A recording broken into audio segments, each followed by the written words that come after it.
To replace the battery, first we'll need to take out the key from the bottom. There's actually a button on the corner that we have to press and hold and then pull the key outwards.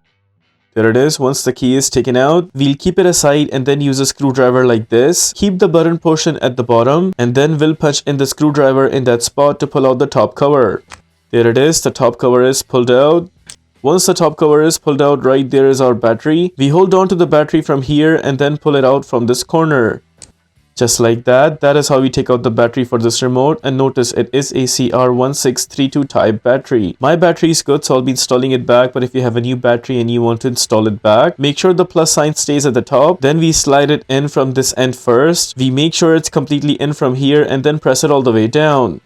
There it is, the battery is completely in. Now we'll go ahead and punch in the top cover. Top cover is in place. Make sure it's aligned properly from all over the edges. Then we will press it from both sides. One side is in, we'll press it from the other end. There it is, it's completely in from all over the edges. Now we'll go ahead and slide in the key. With that, we are done with the replacement of battery for this remote. If this video helps you in any way, please consider liking this video and subscribing to our channel.